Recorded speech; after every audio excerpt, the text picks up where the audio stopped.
Fala galera, beleza? Eu estou aqui hoje com o Bruno Almeida. A gente já tem um relacionamento curto, breve, profissional, mas conheço pouco ou quase nada da história dele. Então a ideia aqui hoje é vocês vão conhecer junto comigo, a gente vai trocar ideia, vamos comentar o que a gente acha e sempre no foco de inspirar o pessoal a entrar na área de tecnologia também, mostrar que dá para transformar vidas através de código ou coisas parecidas com código. E é isso aí. Seja bem-vindo, Bruno. Se apresenta aí para a galera. Valeu, Felipe. Obrigado pelo espaço aí para poder compartilhar um pouquinho da minha experiência. Meu nome é Bruno Almeida, eu trabalho com tecnologia desde 2006 e entrei em tecnologia por um acaso, porque vim de família humilde, né? Minha mãe era policial militar de andar de viatura na rua e fazendo realmente ostensivo e tal, e estudei em escola pública a minha vida inteira e um primo meu tinha feito um colegial técnico, né? Numa escola na Lapa, aqui na cidade de São Paulo. E aí o meu irmão entrou na área também, e um outro primo meu tinha entrado na área também, porque era um colegial, e ele ficou até bem reconhecido, mas ele era um colegial que tinha uma média de preço muito inferior à média nacional, principalmente pelos bairros, e era um colegial técnico, então dava ali uma profissão. E eu passei, era bolsista, tal, e aí minha mãe pagava uma parte, mas eu era bolsista, e aí chegou na hora, eu podia escolher entre contabilidade, secretariado ou tecnologia. E, na verdade, minha vontade era fazer direito ou química, então, pouco instruída, né? Eu falei, vou em tecnologia, todo mundo foi de tecnologia, eu vou de tecnologia. Acabou que fiz o primeiro colegial, no segundo, foi quando eu arrumei meu primeiro emprego, com 16 anos, e eu já comecei no ambiente meio missão crítica, né? Mas menino, de tudo, né? Então, e eu comecei trabalhando num banco, uma financeira, aqui no centro de São Paulo. Cara, trabalhava das 2 às 10 da noite e entrava na escola de manhã às 7 da manhã. Então, com 16 anos. Então, perrengue bruto máximo, né? Antigamente, aí o Felipe também pode compartilhar um pouquinho que, cara, não tinha conhecimento nenhum, não tinha quem instruísse, então era apostila, apostila, apostila, ler, se vira aí, né? Então, lá nos tempos mais primórdios de Oracle 8, de EBOS 4, comecei a mexer com Fedora 4 e coisas muito, muito, né, bem mais antigas e difíceis de mexer do que as coisas hoje em dia, e perrengue máximo. Então, e hoje, né, eu sou o fundador de uma startup, tive uma startup antes aqui, e eu vou contar aqui um pouco mais ao longo do nosso bate-papo. Tá, vamos tentar entender um pouco da origem também. Eu queria entender um pouco mais aí. Sua mãe era policial, e aí, tipo, mas qual foi o teu primeiro computador, assim, você lembra dessas paradas para entender a Lembro, origem do teu relacionamento com a lembro. tecnologia? E engraçado que meu primeiro computador foi um K62 500, cara, tinha 16 MB de memória RAM, e rodava o Windows lá, a gente ficava intercalando entre o Millennium e o, e o 2000, porque era o que rodava bem na época. Aliás, a gente instalava o 95, mas era mais para ficar fuçando, né, internet de escada, né, e aí foi bem um pouco na transição, assim, eu peguei um momento mais de transição do MSN do que o ICQ, mas eu também tinha ICQ, então bem aquele momento velha guarda, e eu vim de uma família, né, e todos os meus primos, inclusive meu irmão, trabalhamos todos com infraestrutura. Então, a minha primeira experiência, e engraçado porque diferente da maioria das pessoas e o que as pessoas pensam, eu nunca fui uma criança que jogava videogame, eu nem gostava de videogame. Eu vivia na rua jogando bola, andando de bicicleta, andando de patins, joguei por time, e etc, etc. Mas eu nunca fui de computador. E aí chegou no momento, internet ali de escada, tal, MSN, né, para poder arrumar uma namorada, conversar tal.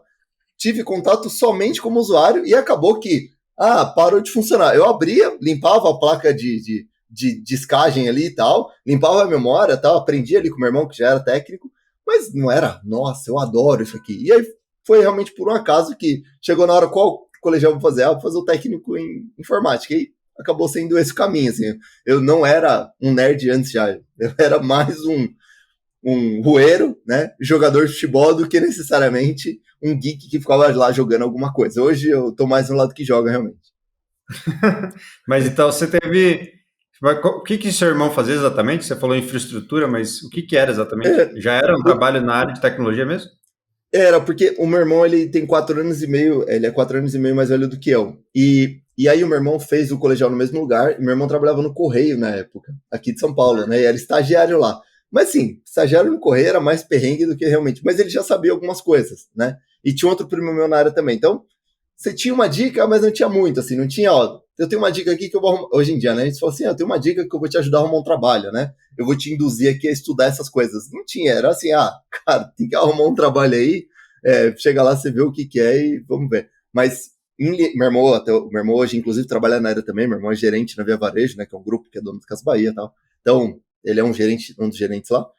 Trabalha, tá super bem, né? Mas lá atrás, né? Não tinha muita experiência, como ajudar a mentorar, né? Qual o seu melhor caminho. Isso daí é uma coisa que a gente está comentando aqui bastante em todos os episódios que a gente está trocando ideia, a questão da facilidade que tem hoje de acesso ao conteúdo. Mas uma pergunta para ver assim, o que você pensa, tipo, será que também esse excesso de conteúdo não gera outras questões que também são tão difíceis quanto a falta de conteúdo, ou talvez até mais difícil? O que você vê assim hoje da galera que está precisando de ajuda, que está querendo começar? Eu acho que tem dois problemas, né? A facilidade do conteúdo faz as pessoas não darem valor para o determinado conteúdo. Então, a pessoa estuda 200 horas, mas ela não para, né, para prestar atenção. É diferente aquela brincadeira, né, eu tenho inúmeros amigos, né, mas eu só tenho poucos amigos de verdade. Ou eu estou em vários eventos, mas eu presto atenção realmente, estou, né, focado nisso pouco tempo. Para mim, ele tem uma equivalência disso para conteúdo, porque conteúdo realmente tem muito conteúdo, inclusive de graça, ótimo. O que eu acho que é um problema é um pouco de jornada, e a gente lá pela Elvin está até ajudando a resolver isso, mas eu acho que o problema um pouco é jornada, e segundo eu vou fazer um curso? Beleza, bom ou ruim? Eu acho que ruim não tem necessariamente, mas porque vai ter algum valor que vai tirar, mas vale a pena investir o tempo ali de realmente prestar atenção. Não para dizer, nossa, eu fiz 500 horas de curso, porque não vale de nada, sabe? Igual eu falo assim, nossa, eu fiz uma faculdade lá no... Ótimo. Mas você sabe gerar valor. Então, eu acho que, inclusive, né, a gente até tem uma formação lá, a gente até liberou algumas vagas gratuitas, né, para pessoas humildes. Uma delas até doou um computador antigo, né, para filha de uma faxineira nossa, etc. E, cara, eu tô ajudando ela a entrar na área, assim como eu já ajudei várias outras pessoas, depois eu comento mais um pouco sobre isso. Mas acho que é um pouco assim, as pessoas elas não sabem o que estudar. Elas não sabem por onde ir, né? Qual que é o primeiro caminho? Não adianta você tentar construir o foguete da NASA, né? Primeiro você tem que tentar entender como é que a roda gira ali, né? Por que ela gira, né? Então, é step by step, é passo a passo. Então, eu acho que um pouco do problema é que as pessoas elas querem dizer que fizeram muitas coisas, mas realmente não focam em fazer um só. E aí, antigamente, Felipe deve ser da mesma época que eu, né? Cara, você tinha que ler uma apostila de 80 páginas, né? Hoje você dá play no YouTube, cara, você tá aqui, você tá sentado aqui. Agora você ficou lendo 80 páginas, era no ônibus, no metrô, onde dava, e era bem difícil, né? Até o celular mesmo, que hoje em dia é outra geração, né? Tem muito mais acesso a isso. Eu tinha celular, mas era o celular que só dava para jogar cobrinha, então não tinha como fazer muita coisa com o celular. E aí eu lembro que eu imprimi um livro pirateado, não tinha grana para comprar, de Java, que era o livro, acho que da certificação do SCJP. E aí eu ia no busão mesmo lendo, e eu até brincava na época, minha namorada, hoje minha esposa, e tipo, ó, isso aqui que vai dar o nosso sustento e tal. E no final fui arquiteto Java e tal por muito tempo. Então, realmente foi um chute que deu certo, mas era isso, assim, a gente não tinha essa variedade de conteúdo, só que também era um pouco mais fácil, porque como tinha pouca opção, então hoje só de bootcamps e esses cursos rápidos deve ter uns 30, 40 no Brasil, e fora outras opções, e é muito difícil escolher, né? Não tem uma curadoria hoje para saber que curso que é o melhor e tal. Então a gente vai tentando indicar, né? Como você falou, sempre aparece gente no caminho pedindo ajuda, mas realmente é um desafio bem grande. Mas aí, beleza, aí você fez esse colegial, era um colegial técnico, é isso, né? Era um colegial técnico, então já era junto, né? Você fazia o colegial junto com o técnico no mesmo balaio ali, foi muito bom para mim, né? Claro que você acaba perdendo algumas coisas do colegial normal, então algumas matérias elas acabam perdendo um pouquinho, né, de tempo para você conseguir estudar, mas assim, profissionalmente foi o que me trouxe, né, para a área. E aí, desse colegial técnico, qual que foi o pulo, assim? Você já saiu programando de lá, ou qual área que você escolheu? Porque também muita gente acaba, eu mesmo sou bem enviesado, só falo de programação, mas dentro da área de tecnologia tem um monte de coisa, né? O que você saiu fazendo de lá? Você já arrumou um trabalho fácil? Como que foi o pós-estudo, né? Esse estudo mais formal que você fez? Legal. Na verdade, eu arrumei o estágio, inclusive eu estava estudando, então foi no meio do segundo colegial, eu tinha 16 anos e 6 meses ali. E foi um estágio em helpdesk, né? Helpdesk, para quem não sabe, é trocar teclado, trocar mouse, né? Resolver problema mais simples em tecnologia. Foi o meu primeiro trabalho. E aí, passei algum período ali, fui subindo na escala. Chegou um momento que eu tinha as opções, né? E aí, até comentando aqui um pouco mais sobre o Felipe, falou de mais desenvolvedor, né? Todo o meu background, meu histórico profissional é tudo infraestrutura, então é super inverso aqui do Felipe. E eu posso compartilhar aqui um pouco a história. Então, Entendi. Então você começou. Então foi meio que seguindo, talvez por coincidência, meio que a carreira do seu irmão, que já estava alguns anos na frente, e foi tentando trilhar o mesmo espaço. Mas aí, então beleza, você estava em infra, e como que foi a virada para a programação? Assim, demorou muito, e nesse tempo você ficou estudando, porque no colegial, com certeza, você aprendeu algoritmo, você aprendeu o básico, né? Isso sim. ficou, tipo, totalmente parado, ou você não curtia? Porque também tem muita gente que pega trauma, né? Dependendo do professor, fala, putz, o algoritmo é muito ruim, é muito difícil. Sim. Então, essa é uma das coisas que eu tenho tentado aprender. Eu acho que ainda estou longe de entender. É assim, que momento que clica, sabe? Que momento que realmente você entende o algoritmo. Que momento, porque eu lembro que na minha história teve esse momento, mas eu não sei explicar o que aconteceu. E talvez tenha Sim. alguma teoria, mas eu queria entender mais. Então, tipo, você primeiro deixou amortecido isso, ou você continuou estudando e faltava oportunidade? Por que demorou e depois o que aconteceu para você virar programador em algum momento? Legal.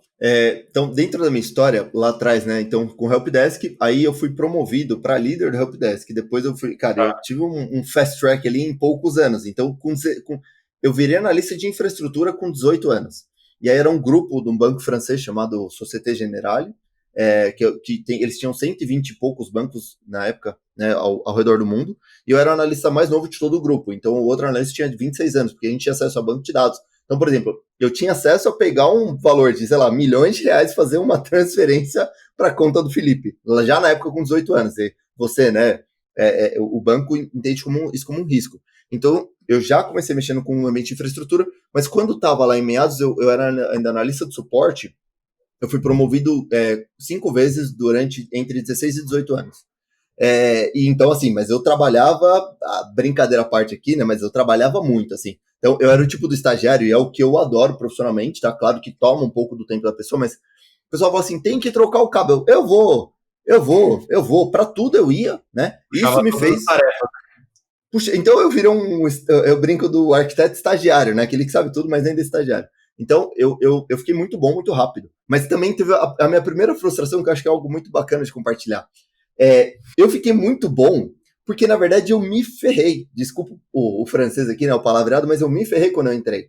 Por quê? Quando eu cheguei, menino novo, eu era o mais novo, a maioria dos estagiários eram de faculdade.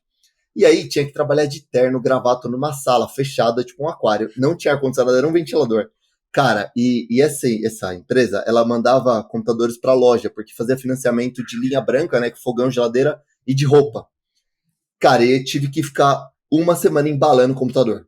Então você imagina, sua primeira experiência trabalhando de terno, embalar computador o dia inteiro. Então eu falei, meu amigo, eu vou ficar muito bom nisso aqui. E aí eu fiquei bom rápido e fui evoluindo, né? Então, analista de helpdesk, depois aí líder do helpdesk, analista de suporte, aí analista de infraestrutura, até como eu saí de analista de infraestrutura de lá e fui para Linux. Quando chegou um ponto ali que eu acabei tendencionando mais para infraestrutura na minha carreira. Porque na época que eu estava como analista de suporte, o gerente de desenvolvimento pediu para eu ir para a área. E aí o meu gerente na época falou, não vai. E aí rolou uma discussão e tal, e o cara falou assim, não vai, ou demite, ou... Eu falei, cara, então eu vou ter que ir. E eu acabei indo mais, e eu virei especialista Linux no primeiro momento. Então, eu tive uma transição um pouco mais para frente, eu nunca fui um programador de só programar, né? Eu peguei uma frente mais DevOps ali com um papel um pouco mais operação, um pouco mais infra, né, do DevOps, né? Mas, em linhas gerais, eu aprendi a programar já no colegial, então, no colegial você aprendia PHP com MySQL, aquela coisa ali, e Flash. O Felipe vai lembrar do Flash, lá a gente fazia site com Flash, aquela maravilha que você não quer ver nem pintado de ouro hoje em dia. Mas é onde foi minha experiência mais ou menos. Aí depois eu conto pra frente ali. Então, mas então você não foi. Mas essa experiência ainda você não considera que você era programador, né? Você voltou a usar código para fazer, mas ainda era mais infra do que programação, não era? Mas assim, o que aconteceu? Era Apesar que já tinha infra, Flash também, né? Já fazia um pouco de web, então ou não? mas eu Ou fazia o Flash foi coisas com só no colegial? desenvolvimento. Você usava Flash? Chegou a usar Não, profissionalmente? não usava não, mas eu fiz coisas profissionalmente com desenvolvimento, mas mais em linha de script e de automação, porque hoje é muito popular o termo DevOps desde meados de 2011, né? Mas eu brinco com as pessoas que eu sou DevOps desde sempre, Porque lá atrás eu fazia shell script aí, né? Era o que tinha na mão ali na época, porque tinha uma automação para resolver problemas de helpdesk. Isso lá em 2007, né? Então eu já fazia, então, por exemplo, ações com monitoramento, na época a gente usava uma solução open chamada Nagios. Cara, eu fiz um zilhão de scripts com Nagios. Então, por exemplo, lá tinha um pool lá com 40 JBoss que tinha que ficar restartando. Os caras entravam e restartavam um a um. Então eu fiz lá toda uma automação, tá? Mas o meu foco não era construir a aplicação, mas eu já foquei muito em fazer automação na época, né? E aí eu fiquei muito bom, muito rápido. Então, e fiz várias outras coisas, por exemplo, o projeto do novo site do banco o pessoal tinha construído. Aí eu fui lá e fiz a intranet. Então eu pegava à noite, eu continuei, não só pós-estágio, né? Mas eu sempre fui muito engajado em trabalhar. Então eu pegava assim, tipo, beleza, vou pegar aqui hoje, vou construir o site. Eu construí, publiquei, depois o presidente do banco me respondeu e-mail, assim, e era bem bacana, porque eu sempre fui do tipo que fiz, e eu acho isso ótimo, né? Sempre fiz antes de pedir, sabe? E aí eu publiquei, porque o que era o problema? E aí sempre tentando resolver o problema, que eu acho que profissionalmente é o que todo mundo quer, né? O Felipe aí como CTO deve adorar isso com certeza também. Resolver problema. O que era o problema? O Helpdesk tinha muito problema de abrir chamado por lista de ramal, que antigamente era importante isso, e algumas soluções meio simples. Então, isso tudo, o pessoal sempre mandava um PDF. Então, eu fui lá e fiz uma intranet nova e coloquei os PDFs, alguma coisa, em vez de colocar o PDF, fiz bonitinho lá e tal. E eu fui lá, publiquei e mandei à noite. 11h30 da noite eu tava lá no banco.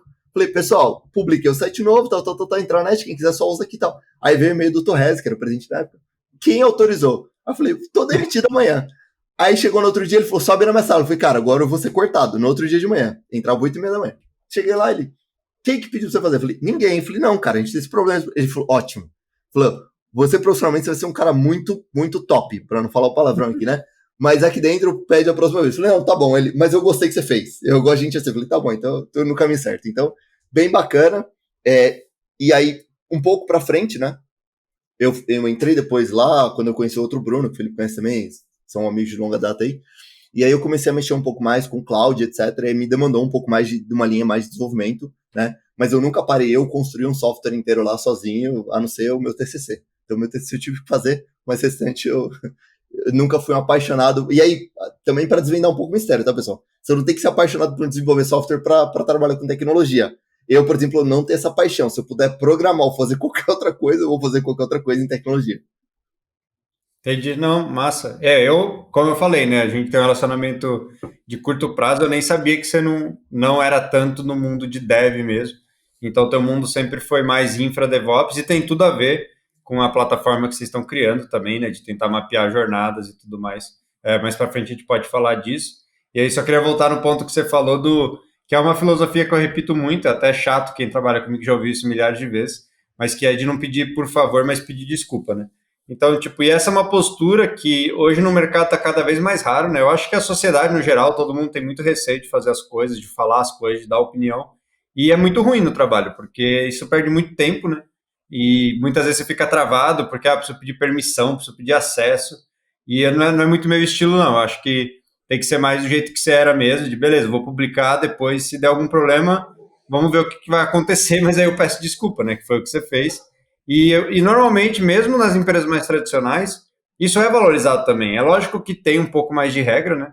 E aí você pode ser tolhido, como o cara falou, né? Ó, aqui não faz mais não, mas foi legal. No fundo, ele queria falar, foi massa, só que ele deve ter alguma regra, alguma auditoria que ele estava com medo, e aí ele tentou te tolir, mas meio que ele deixou uma mensagem subliminar, né? Se você fizer de novo, não vai dar nada, né? Tipo, tá de boa, você tá aprovado para fazer isso, você vai se dar bem. E realmente falta, eu acho que é um pouco de trabalhar no medo, né?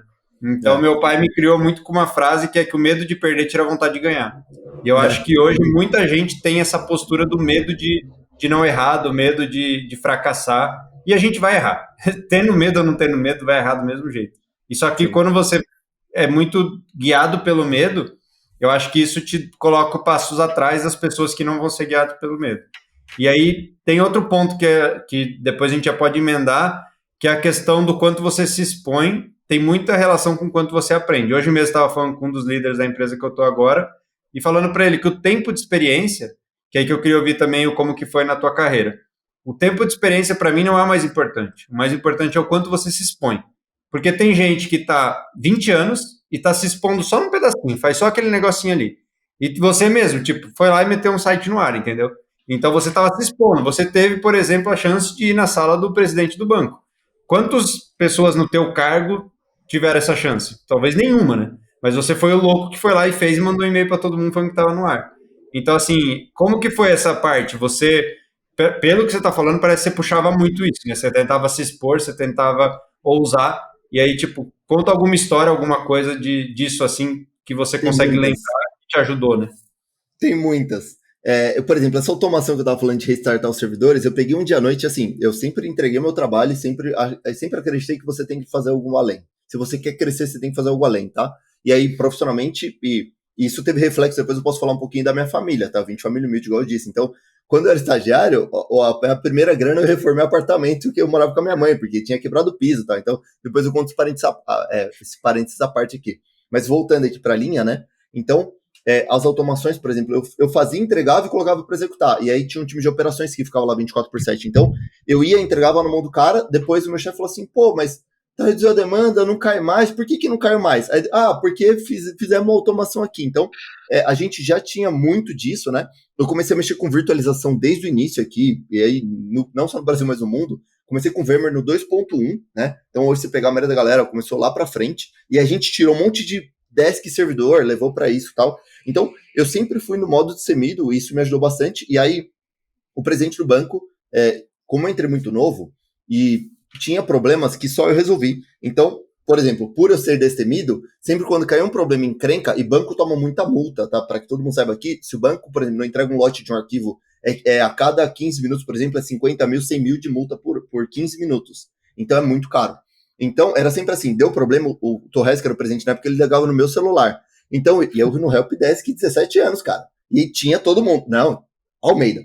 Não, não sei onde você tá, meu amigo, pode vir. Então, assim, e eu sempre caí na granada e sempre fui lá e resolvi. Então, eu acho que, assim, é ser destemido realmente. Então, exemplo, salvei de uma situação que um banco tem que pagar um outro, chama de Bacen. E aí, cara, tinha que resolver tal, eu tinha que copiar umas bibliotecas tal. Cara, fui lá, resolvi tal.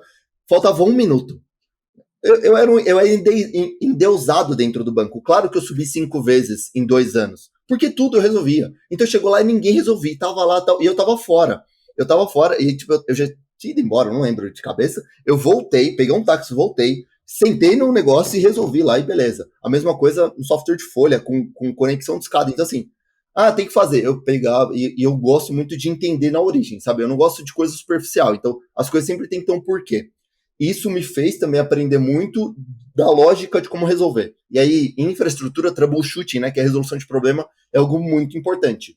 E aí, o ser destemido também ajuda, né, a não ter medo de errar. Então, reinicializei um serviço aqui.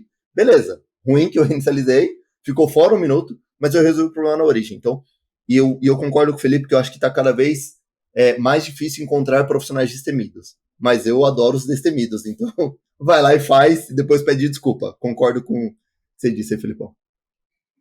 Tá, e aí vamos tentar, acho que até mudar um pouco o tom, que eu acho que vai ter uma mudança em algum momento na tua história, porque hoje você não é mais um cara 100% técnico do ponto de vista que você fundou uma startup, ou até duas, né?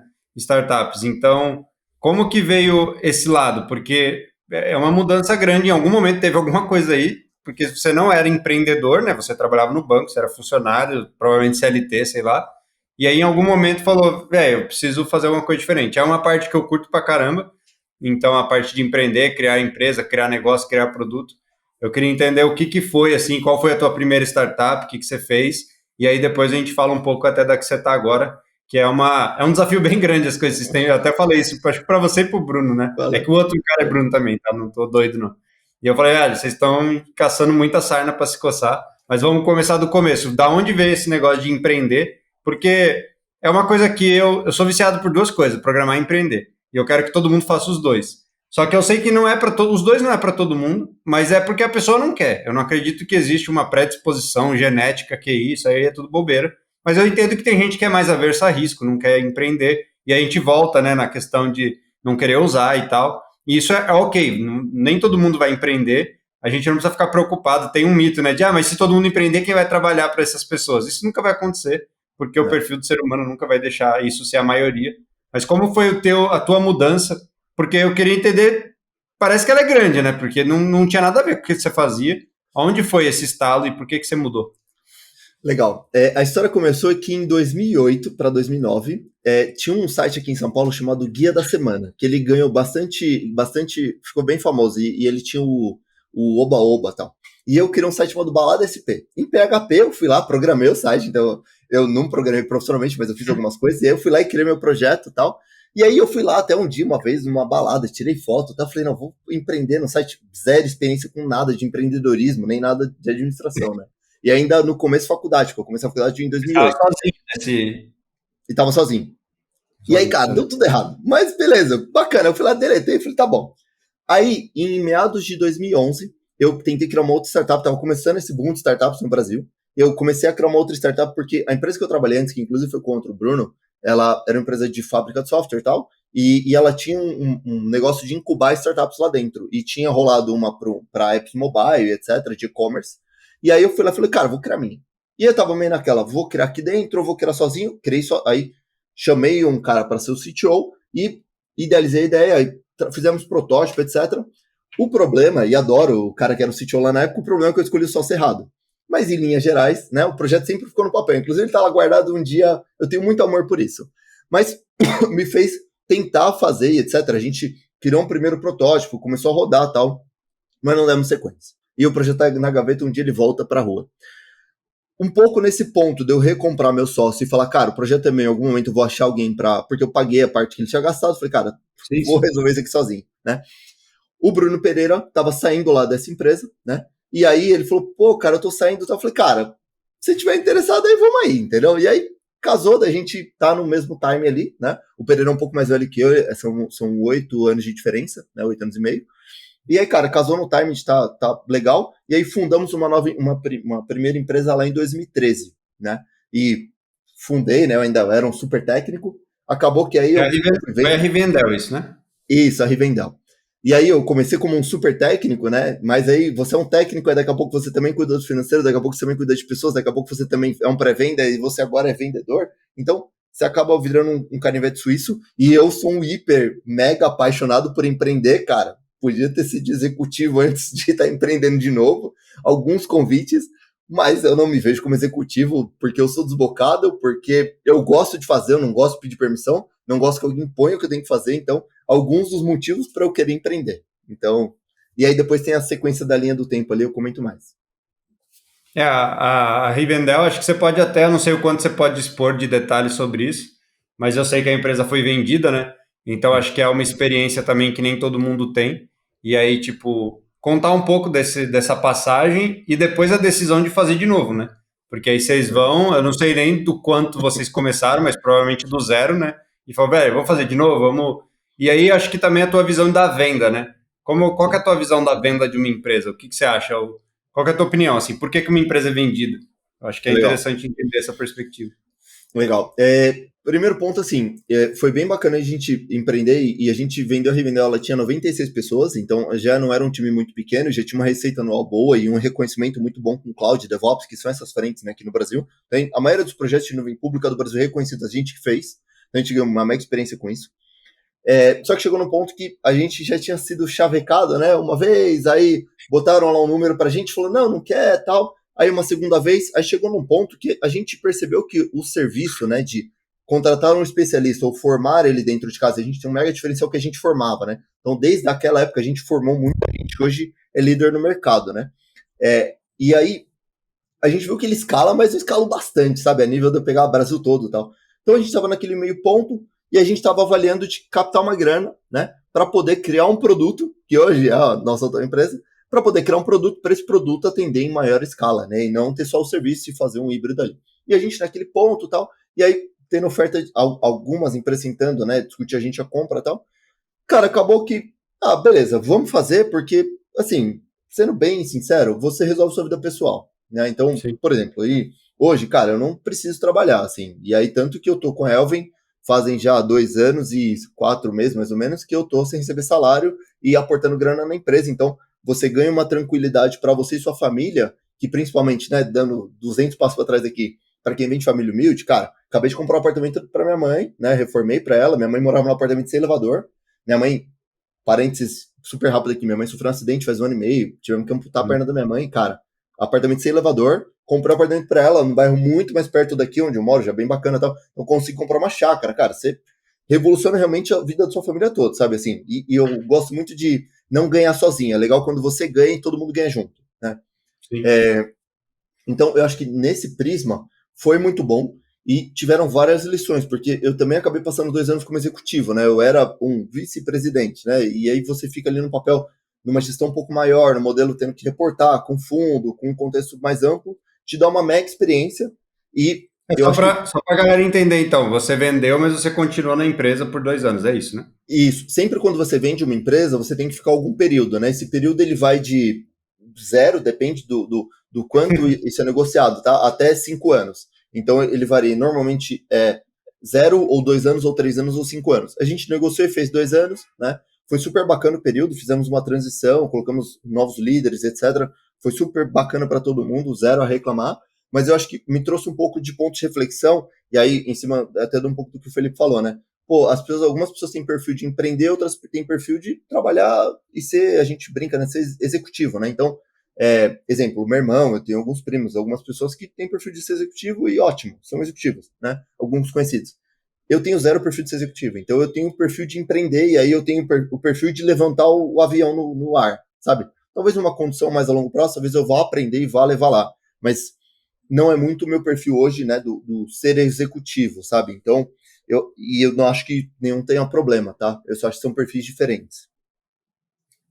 Eu até sou um híbrido dessas coisas, né? Eu tenho a minha empresa que eu fundei também, mas agora vai fazer 2 meses, estou na Provi, com esse desafio de ser CTO de uma empresa que está num crescimento bem rápido, então, por mais que eu não tenha fundado ela, e não quero ter mérito nenhum nisso, porque eu não tive mesmo, nem conhecia a Provi até 2 meses e pouco atrás, mas realmente ainda está numa fase que tem bastante coisa para ser feita, então ainda é, de certa forma, o empreendimento, né, do ponto de vista de risco, de chance de dar errado, porque eu acho que quando realmente perde um pouco a graça do negócio é quando fica muito sólido, muito grande e que você sabe já o que vai acontecer, meio que já está tudo muito previsível, também não é muito meu perfil.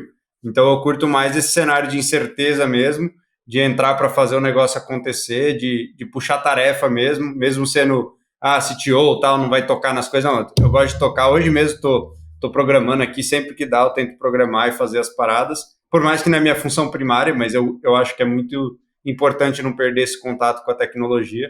Na própria negociação com a Elvin Works, tudo que a gente fez. Você fala Elvin ou você fala Elvin? Elvin. Elvin. Elvin Works, então é bem interessante. E realmente é uma diferença bem grande quando você está num cenário mais sólido, sei lá, a empresa foi vendida. Porque para a empresa ser vendida, que aí é um pouco do porquê vender também, né? Vocês já provaram várias coisas para o mercado, né? Então, aquela fase de incerteza mora, ela meio que já passou, né? Porque senão ninguém vai te comprar, né? Ninguém quer comprar uma Sim. aposta. No máximo, ia fazer um investimento, tentar ver se escala, se não escala. E aí realmente muda o jogo, né? Você está num jogo de sustentação, aí você já vai ter líderes ali preocupados com profit, com lucro, com a sustentabilidade, com EBITDA, tipo, é um outro game que já muda bastante mesmo do perfil de quem quer empreender e quem quer fazer acontecer. E aí vamos tentar caminhar então para a última fase, né? Acho que é a fase do jogo que você está agora, que é a fase de criar de novo uma empresa. Manda ver. Eu até acho que tem uma coisa que é o co-empreender, sabe? Tem bastante hoje, né? Questão de stock options, que são opções. Você entra já num cenário que você toma um pouco menos de risco, mas você também, claro, você vai lucrar um pouco menos na venda, mas você também pega no sucesso, né? Então, eu acho que é um ponto também bem bacana, e exatamente o que o Felipe falou, assim, acho que a gente acaba até sendo parecido. Beleza, você está num momento de crescimento, criação, né? Cocriação, inovação, etc. É ruim quando você tem que operar, cortar custos, sabe? Gerar eficiência, e você fica numa coisa assim que não tem muito crescimento, você não tem muita, né? Eu acho que é o perfil, sabe?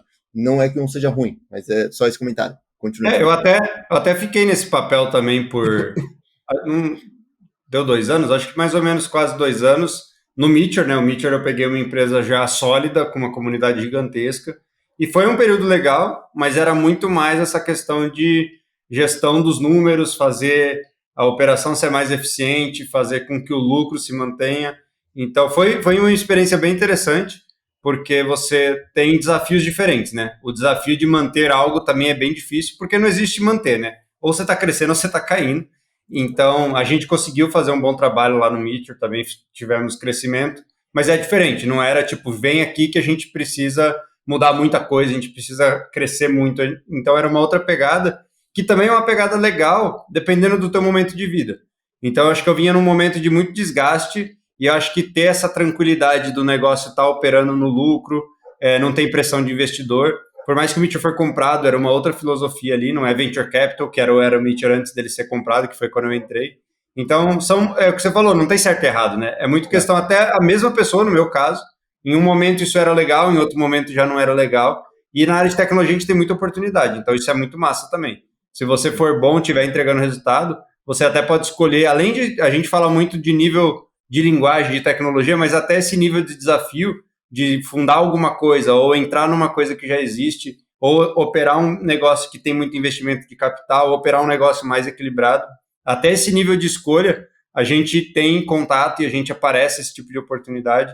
E é muito louco, né? Porque eu acho que no mundo dos nossos pais, isso era uma coisa que não existia. Eu não imagino que era fácil, porque as fábricas eram muito tradicionais, era muito capital investido para chegar, né? Era uma coisa física.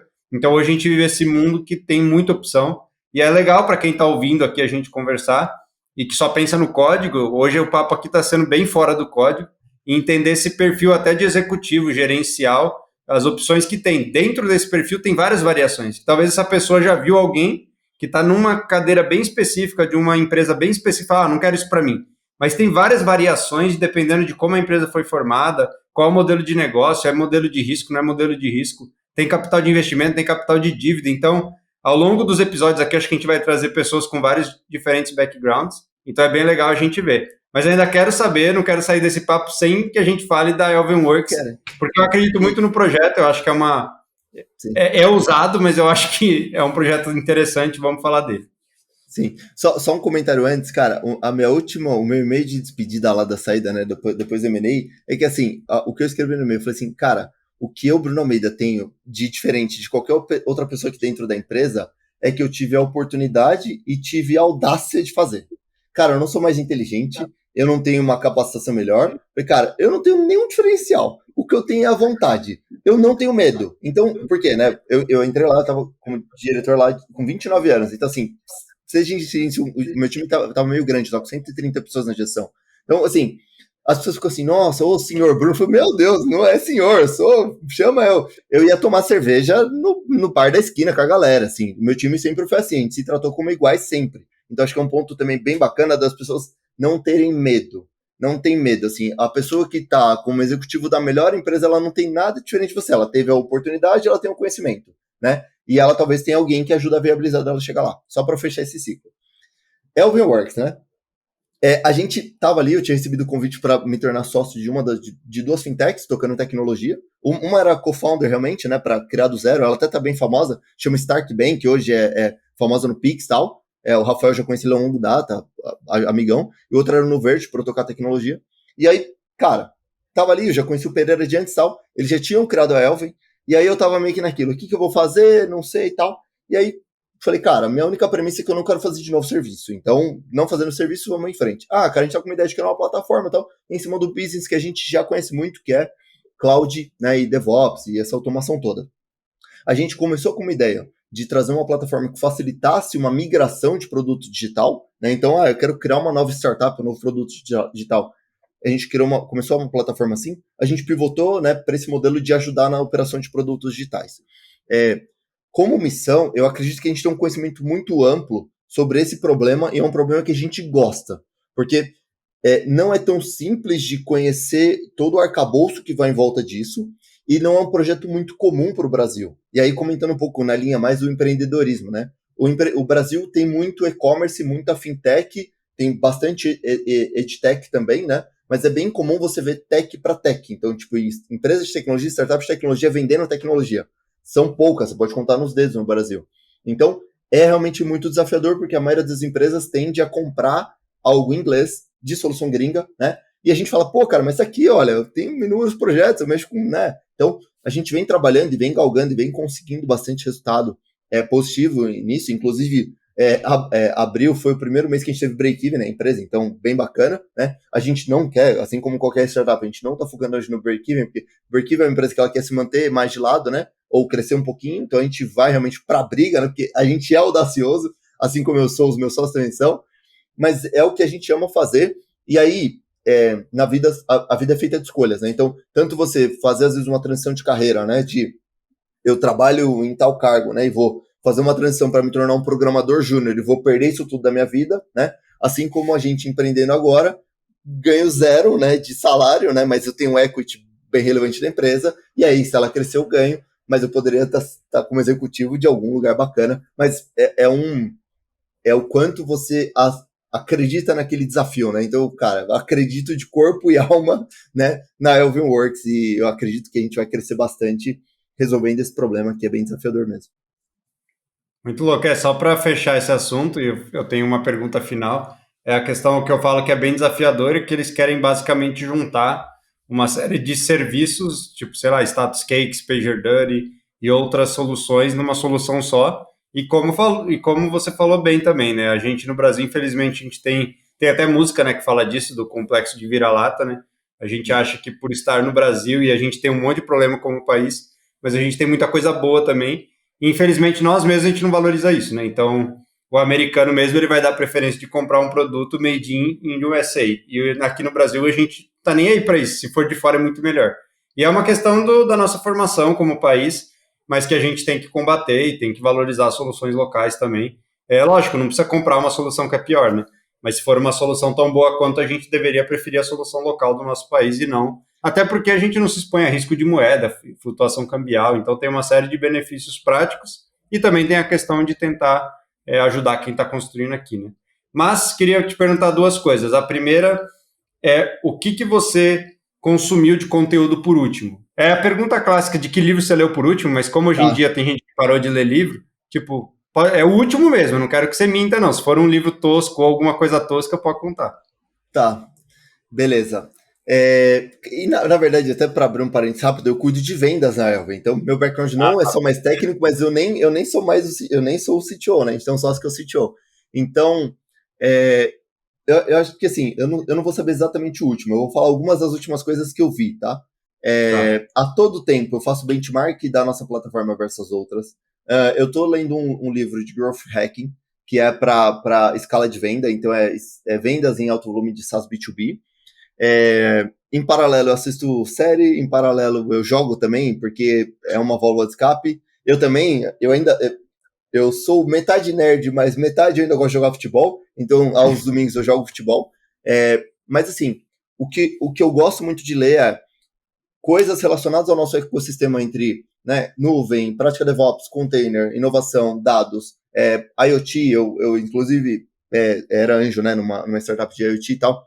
São coisas que em tecnologia, realidade da vida, você tem que ler constantemente. Mas em paralelo, eu tenho que fazer um estudo e evolução paralela sobre vendas. Então, por exemplo, eu estou vendo um podcast que ele tem zero de tecnologia, ele é focado em venda B2B, né? E ele é de um fundo que a gente está falando, está evoluindo ali para fechar uma rodada, e aí o conteúdo é ótimo. Então, inclusive, ouçam o podcast porque é bem bacana. Qual que é o nome do podcast? Esse podcast chama, de um fundo chamado ABCD, e ele chama, eu vou pegar aqui o nome dele. Tem que abrir o Spotify, sou péssimo de nome. Mas é de um fundo chamado ABCD. Eu acho que é AB, SAS, alguma coisa. Eu vou pegar aqui e já falo. Beleza. Daqui a pouco você fala aí. Eu tenho a pergunta final, que eram duas, não sei se falei que eram duas, mas era. A pergunta final, você já falou, acho que dela várias vezes, mas eu não sei se você já tem isso bem definido na sua cabeça. Mas qual que é o seu porquê? Qual que é o motivo que você... Eu sou fã de Simon Sinek, tá? E o Simon Sinek, ele tem aquele livro Start With Why. Então, eu queria saber qual que é o teu porquê. Quando você acorda assim, tipo, beleza, hoje eu tô motivado porque eu sei que eu vou cumprir o meu propósito. O que te motiva hoje? Beleza. Só para falar o nome do podcast, é The SaaS Outline, beleza? The SaaS Outline, beleza. Tá? O nome do podcast. É focado em vendas SaaS, é isso. Cara, eu acho que assim, primeiro ponto, né? Só dando 250 passos para trás. A gente já ajudou bastante gente a entrar e fazer um movimento de evolução de vida e carreira, né, na área de tecnologia. A gente fez lá com a antiga empresa, a gente ajuda hoje. Então, diferente de várias empresas aqui no Brasil, tá? A gente contrata muito estagiário, muito júnior, E vai lá, você pode, sabe? Acredita mesmo, né? Que tem muita empresa que já contrata sênior. Uma coisa que para mim, assim, é bem desafiador, é bem importante, né? O que me motiva, assim, cara, primeiro, poder ajudar outras pessoas. Segundo, construir um negócio onde eu tenho autonomia de tomar decisão e fazer diferente. E terceiro eu tenho um potencial de aquisição, de conquista financeira muito maior do que os outros entes da minha família. Realidade natural da vida. Cara, eu já vendi uma empresa, eu tenho potencial de vender outra. Se eu vender uma empresa que valha US$ 1 bilhão e eu tiver um equity muito bom, cara, eu aposento minha família toda, nem só mais a mim. Então, eu acho que o grande ponto para mim, e aí, por exemplo, viabilizou a curto prazo. Cara, comprar apartamento para minha mãe, né? Vou lá e ajudo algumas pessoas, faço algumas coisas e tal. Então, eu acho que essa evolução constante de todos que estão ao nosso redor, porque não adianta você andar com um carrão e o seu amigo andar com um carrinho, andar a pé, ou sua mãe, né, seus parentes, né? Então, eu acho que, para mim, me agrada muito, né, ter a possibilidade de fazer o que eu quiser na hora que eu quiser. Então, amanhã você fala assim, cara, sei lá, vou vender minha parte aqui e vou fazer outra coisa. Então, ter a liberdade me agrada muito. E a liberdade exige que você tenha evolução em constante, né, aprendizado, até que pode chegar um momento que, cara, beleza, vou realmente me aposentar, eu ainda tô com 32, então talvez com 40, é o que eu tô pensando, talvez eu consiga parar. Então não sei ainda como é que vai ser o futuro, mas em linhas gerais é o que me move hoje. Isso é bem importante também de perceber, né, da tua história aí, que mesmo que você já tenha condição de parar de trampar, você ainda trabalha, porque muita gente confunde isso, e na área de tecnologia hoje muita gente pode se dar esse luxo de parar cedo e não para, né? E aí muita gente não entende, mas ter a liberdade de parar é diferente de querer parar. Então você construiu uma empresa, vendeu para você ter a liberdade de parar. E isso já te diminui um estresse na vida, né? Pode acontecer alguma coisa muito louca, esse dinheiro sumir, sei lá, o governo. Pode, não é que não é risco zero. Mas hoje você tem uma condição que se não acontecer algo muito extremo, você não precisa trabalhar. Então, esse conforto que, pô, é o super luxo, né? Ainda mais falando de um país como o Brasil, é um super luxo, não é nem falar que é luxo, mas é uma condição boa e que a gente não deve esconder que a gente tem essa condição, né? Então, a gente vive num país onde muitas vezes o sucesso é visto com muito preconceito e é visto como uma coisa ruim. Eu achei legal você ter coragem de falar essas coisas aqui, porque tem muita Cara, gente que não tem coragem e tem vergonha disso, o que não faz o menor sentido, né? A gente tem que falar disso para influenciar mais pessoas, para que eles gerem riqueza e façam outras pessoas prosperarem. E no teu caso, você ainda exato. tem muito esse negócio da família, né? Você falou de família umas 10 vezes aqui. Então, de trazer a galera Cara, junto, os amigos, a família. Então, isso é muito da hora de ver. Foi bem legal de ver que você não tem medo de falar disso, que é uma das coisas que eu quero combater também nessas nossas conversas aqui, é esse mito de que falar de dinheiro ou ser bem-sucedido é um problema, ou que atrai azar, sei lá o que acontece, mas, tipo, não tem nada a ver. A gente tem que falar a verdade. A gente vive num país não tão seguro, então a gente tem que ter um pouco de cuidado com alguns detalhes de valores e de sim, onde mora, talvez. Mas no sim. geral a gente tem que falar sobre isso porque é importante desmistificar. Nos Estados Unidos, uma pessoa bem-sucedida ela é super admirada. E no Brasil, Sim. infelizmente, na maioria das vezes você vai ouvir as pessoas falando mal de quem é bem-sucedido. Sim. Cara, um ponto bem importante que eu acabei não passando aqui é que, assim, no meu histórico familiar, né, meu pai foi separado da minha mãe, tem toda uma história. Hoje meu pai é um cara super bacana, mas, assim, tipo, passou a necessidade, tipo, de não ter o que comer. Então, assim, cara, o que eu não quero nunca na minha vida é ter que falar assim, nossa, cara, hoje eu vou ter que comprar uma carne de terceira porque eu não quero comer uma carne de segunda. Então, por exemplo, pra eu poder empreender com calma, por exemplo, eu vendi meu carro, só tenho o carro da minha esposa. Antes eu tinha cara, eu andava de Mercedes, então hoje eu ando de Uber, né? Não tem problema nenhum, assim, beleza, eu perco um pouco de luxo no curto prazo, mas para fazer algo mais a longo prazo. Então, e a vida funciona assim, você não vai ganhar todas, em alguma coisa você tem que às vezes tirar um pouquinho para poder conquistar algo maior, né? Mas o que eu não quero de jeito nenhum, assim, eu brinco com a minha esposa que assim, eu tô passando na rua, o que eu sempre faço hoje em dia, por exemplo, eu sempre ando com dinheiro na carteira. Claro que não com muito dinheiro, mas sempre ando. Cara, eu vejo catador de papelão. É uma parada, cara, catador de papelão. Eu sempre pego uns 20, 10, R$ 50 e dou. Sempre.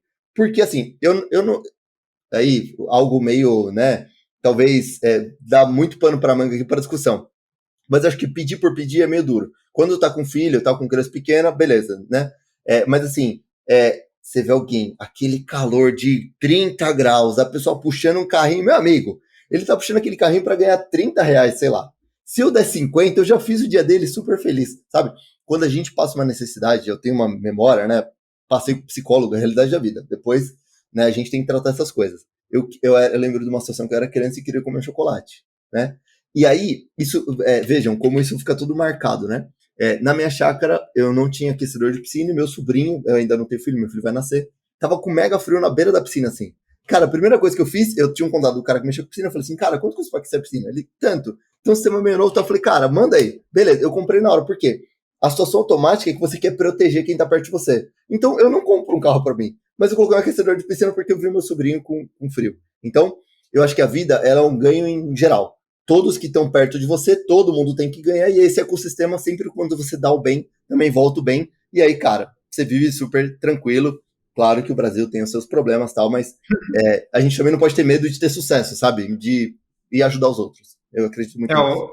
Eu sempre falo isso para minha esposa, acho que é a primeira vez que eu vou falar isso gravado, por mais que eu tenha bastante fala gravada, mas é assim, uma coisa que eu falo para minha esposa se um dia a gente não tiver a condição que a gente tem hoje, a gente tem uma condição muito boa, o único arrependimento que eu não quero ter é de não ter ajudado as pessoas enquanto eu podia, sabe? Porque seria muito frustrante, depois de muitos anos ter uma condição muito boa, eu estar numa condição pior e falar, putz, velho, quando eu podia, eu não ajudei. Então, mesmo que me faça falta um dia, e que eu acho que não vai acontecer, mas eu prefiro hoje, porque eu poderia ser, como você também, você podia não ajudar sua mãe, você podia não ajudar ninguém, fala, não, eu vou me proteger o máximo possível, porque, um apartamento não custou tudo que eu tenho, tá, mas custou um pedaço significativo do que você tem. Então, Sim. esse é o pensamento, sabe, tipo, eu prefiro que um dia eu tenha menos e que isso possa me fazer falta, do que eu chegar lá na frente e falar, putz, agora que eu não posso ajudar, eu tô vendo aqui que eu podia ter ajudado. Então, enquanto a gente puder ajudar, e aí uma coisa que você falou de gerar mais disso, tem estudos já que mostram, o Simon Sinek também fala bastante disso, que só de alguém ver você cometendo um ato de generosidade, aumenta muito a chance da pessoa cometer isso, e ela também tem uma dose de endorfina que faz ela se sentir bem. Então, quando você dá o dinheiro para um catador de papelão que está ali se ferrando literalmente no sol, alguém que vê isso também tem uma chance muito maior de cometer um ato de generosidade. Isso não é chute, não. Isso já é provado que o ato de Sim, generosidade gera muita generosidade. Então, isso sim. é bem importante da gente pensar sobre isso. E não precisa ter 51 para dar, né? Aquele É, catador de papelão, talvez R$ 2 já faça com que é, ele precise catar, sei lá, 5 quilos a menos de papelão naquele dia. Né? exato, cara, exato. Eu concordo demais com isso. Sim, acho que é do tamanho do bolso que cabe no momento, sabe? Mas essa pegada de ajudar o outro, sabe? O próximo, e qualquer coisa que seja, sabe? Sabendo que alguém precisa de uma dica do que estudar em tecnologia. Por exemplo, você tá aqui, cara, gastando seu tempo, né? Investindo seu tempo aqui em criar um podcast que, cara, você não vai fazer isso aqui virar grana, você tá investindo para ajudar as outras pessoas. Eu acho isso ótimo. Inclusive, a primeira coisa que eu li, eu falei, cara, eu quero contribuir. Assim, eu faço sessões de one-on-one, de ajudar as pessoas. O que eu estudo, o que eu vejo agora tal. Cara, eu já fiz isso com pelo menos umas 30 pessoas, eu acho que nos últimos 2 para 3 anos, de fazer algumas sessões de one-on-one, cada sessão levar tipo 1 hora e fazer umas 3 por pessoa.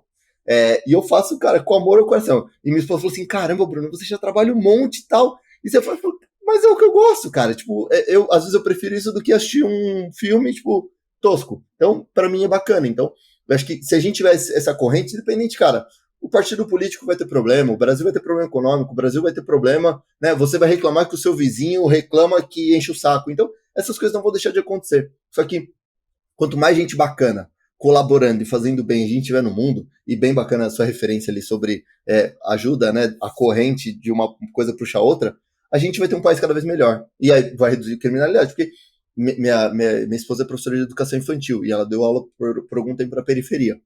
A criança, ela não escolhe roubar. Cara, sou neutro de partido político, tá? Ela não escolhe roubar. O problema dela é o seguinte: ela não sabe, ela nunca viu um shopping, ela nunca viu um teatro. Ela vive na periferia. Na periferia, ela ouve o funk lá, o batidão, não sei o que, a festa lá que acontece, mas não é porque ela não quer. E a mãe dela também não tem instrução, porque a mãe dela por muitas vezes nem estudou. Então eu acho que assim, às vezes a gente dá um alimento para alguém bem humilde, ou fazer o bem para essa pessoa bem humilde, né? E inclusive falar com o porteiro, falar com a faxineira, dar uma caixinha no final do ano. Porque às vezes você fala assim, cara, eu vou comprar um negócio aqui, eu gastei R$ 50, gastei R$ 10. Para você, cara, eu já vi, né, uma pessoa dentro desse ecossistema comprando roupa num brechózinho, sabe? Cara, né? Hoje você fala assim, essa camiseta, joga fora, e dá pra alguém. Cara, a galera comprando roupa, então é uma pessoa que ela ganha ali, pra ela faz uma super diferença, cara. Aqueles R$ 10 você fala assim, cara, o troco, toma aí. Sabe? Então, eu acho que é legal a gente dar mesmo que seja um pouquinho, porque se não fizer falta para você, cara, para alguém faz muita diferença. Então, acho que era isso que eu queria compartilhar. Acho que a gente vai acabar gravando alguma outra coisa aí no futuro, então vocês continuam seguindo a gente aí em algum lugar, porque tem uns assuntos mais polêmicos também que eu acho que dá para envolver o Bruno. Aqui era mais para contar a história dele, então é um assunto muito light, mas tem várias falas daqui que a gente pode levar para um viés mais polêmico. E tem um podcast que eu faço com um amigo meu, que não vai ser onde vai ser publicado esse aqui, que chama Dois Amigos e uma Riqueza. E a nossa Legal, ideia lá é causar meme, falar de polêmica, falar de assunto controverso. Então legal. vamos ver se a gente faz o. A gente não fez nenhum ainda com convidado, mas vamos ver se a Boa. gente convida, a gente pega um assunto meio espinhoso aí. Tem uns assuntos Fechou. de equity que a gente já comentou por cima, talvez valha a pena a gente aprofundar. Mas eu vou Legal. encerrar esse aqui, a gente já até estourou o tempo que normalmente eu tenho de meta, porque o papo foi rendendo.